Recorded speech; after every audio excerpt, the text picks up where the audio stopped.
शनाया आंखों में आंसू लिए सभी के चेहरे की तरफ देखे जा रही थी। शनाया, सामने डिवोर्स पेपर्स रखे। चुपचाप साइन करो। इस आदमी के साथ मैं तुम्हें 1 मिनट के लिए भी बर्दाश्त नहीं कर सकती।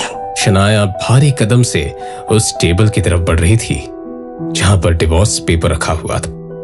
ये देखकर आहान का दिल जोरों से धड़कने लगा।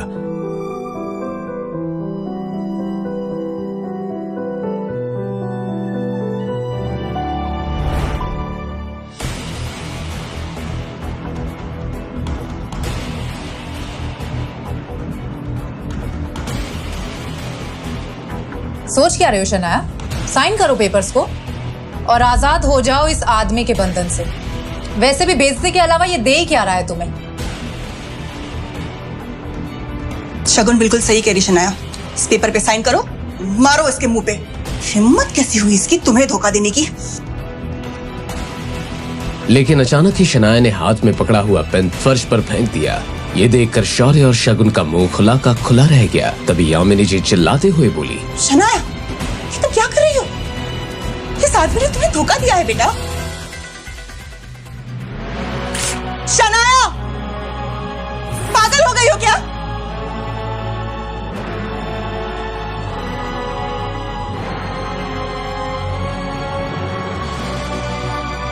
हाँ, मैं पागल हो गई।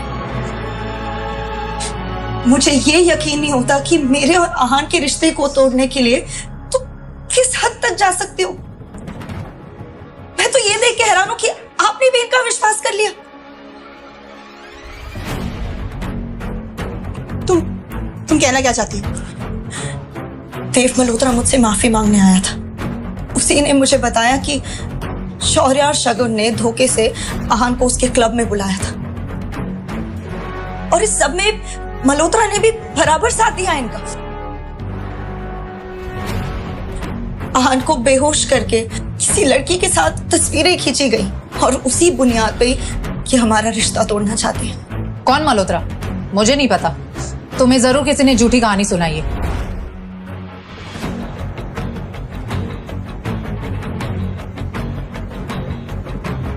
मल्होत्रा मुझसे मिलने सीसीटीवी फुटेज के साथ आया था। उसने मुझे पूरा सबूत दे दिया है। इतना सब होने के बाद भी आहान शांत खड़े क्योंकि वो इस रिश्ते को नहीं खोना चाहते। मगर तुम लोग साजिश रचने के लिए किस हद तक जा सकते हो ये भी आज मैंने देख ली। शनाया आंखों में आंसू लिए आहान की तरफ देख रही थी। अब जाकर आहान को पता चला कि शनाया की आंखों में मौजूद आंसू उसके लिए थे। शायद उस दर्द को शनाया महसूस कर रही थी कि आहान के साथ कितना गलत हो रहा था।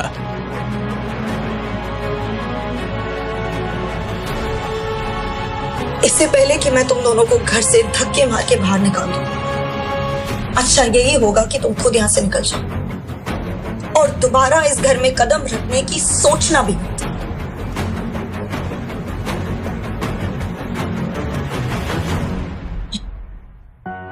देखो शनाया, शौर्य और शगुन ने ये काम किया है या नहीं मुझे नहीं पता। मैं चलती हूं, तुम दोनों अपना ख्याल रखना।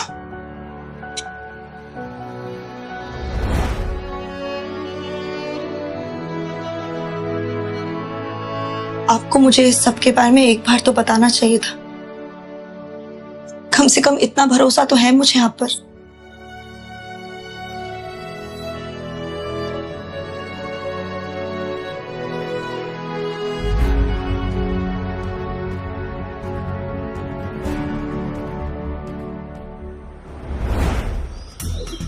रोजवुड स्प्रिंग्स में किसी बड़ी कंपनी ने इन्वेस्ट किया है।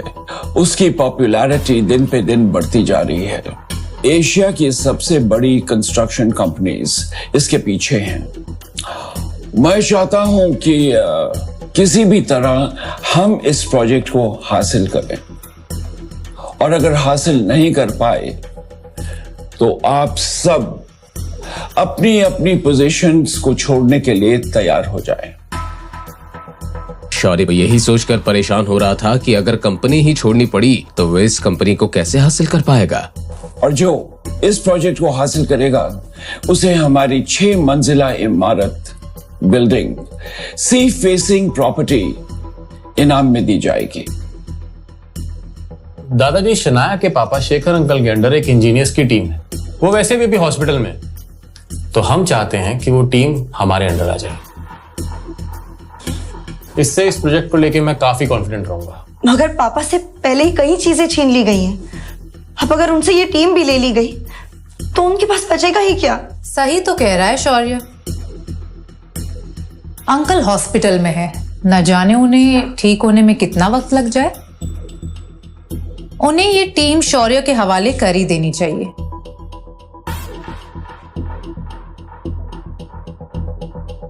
क्यों दादाजी? वेल, अगर आप सबकी यही राय है तो ये टीम शौर्य के अंडर रहेगी। वेल, लेडीज एंड जेंटलमैन, ये मीटिंग यहीं खत्म होती है। आप सब लोग जा सकते हैं।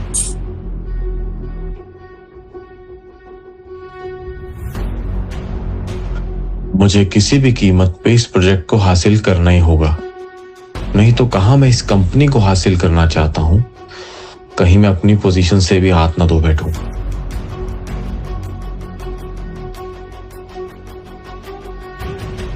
ठीक है, तुम जाओ। हेलो, मैं गिल कंस्ट्रक्शन से शौर्य गिल बात कर रहा हूँ और मैं आपकी कंपनी में एज अ बिल्डर एक प्रोजेक्ट लेना चाहता हूँ। कौन है बे तू? और इस तरह फोन पे प्रोजेक्ट डिस्कस कर रहा है? दिमाग से पैदल है क्या? समझता क्या है अपने आप को? सर, मैंने सिर्फ आपको ये बताने के लिए फोन किया है कि कल मैं आपसे मिलने आने वाला हूँ और मुझे ये प्रोजेक्ट किसी भी हालत में चाहिए। अच्छा, किसी भी कीमत पर? कल आ, बकायदा आ मेरे ऑफिस में कल। पूरी प्रेस कॉन्फ्रेंस मैनेज करके रखी है मैंने। वहीं पे तुझे और तेरी कंपनी की औकात दिखाऊंगा मैं। और इसके बाद कभी भी तू फोन पे डील क्लोज करने की नहीं सोचेगा, समझा? राका भाई, ये सब मुझसे कैसे हो गया? अब मैं वहां कैसे जाऊंगा? प्रोजेक्ट देना तो दूर, अभी हर्ष मेहरा हमारी इज्जत नीलाम करना चाहता है। इतना क्यों घबरा रहे हो भाई? शनाया है ना, कंपनी का नाम रोशन करने के लिए।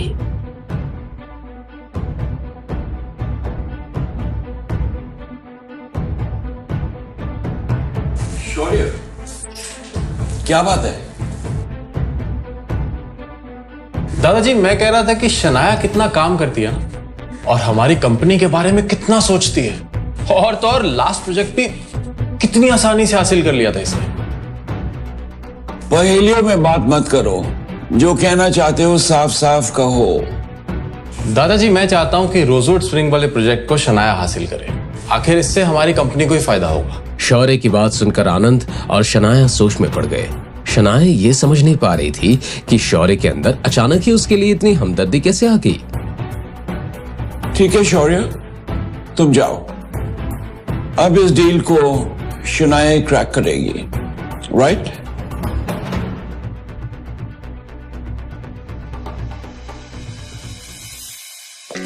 शनाया, तुम मीटिंग के लिए चलो, हम लोग थोड़ा सा काम खत्म करके आ रहे हैं।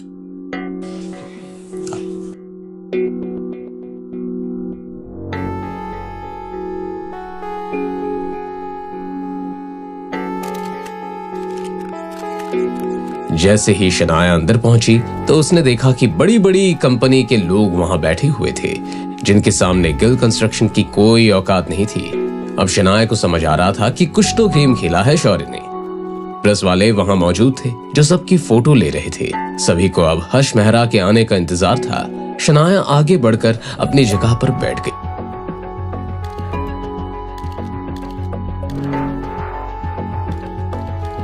यहाँ पे क्या गिल कंस्ट्रक्शन से कोई आया है? आप जी, मैं हूँ शनाया गिल। मैं यहाँ गिल कंस्ट्रक्शन को रिप्रेजेंट करने आई हूँ और इस प्रोजेक्ट को हासिल करना चाहती हूँ। ओके, आप एक काम कीजिए, आप यहाँ आ जाइए। आप ही से शुरुआत करते हैं। सभी लोग शनाया की तरफ अजीब सी नजरों से देखने लगे। शनाया आगे बढ़ी हर्ष के चेहरे पर एक ऐसी स्माइल थी जिसका अंदाजा लगाना मुश्किल था कि उसके दिमाग में चल क्या रहा है। शौर्य और शुगन भी मीडिया की भीड़ में खड़े उस पल का इंतजार कर रहे थे जब हर्ष मेहरा बोलना शुरू करे और शनाया को वहाँ से बेइज्जत करके भगा दे। सो ये है शनाया गिल कंस्ट्रक्शन की तरफ से। इन्हीं की कंपनी से मुझे एक कॉल आया था और अब ये चाहती हैं कि मैं इन्हें प्रोजेक्ट दे दूं। कैसे करेगी शनाया अपनी बेइज्जती का सामना? क्या होगा अंजाम शगुन और शौर्य के गंदे खेल का? जानने के लिए बने रहिए इस कहानी के साथ सिर्फ और सिर्फ पॉकेट FM ऐप पर।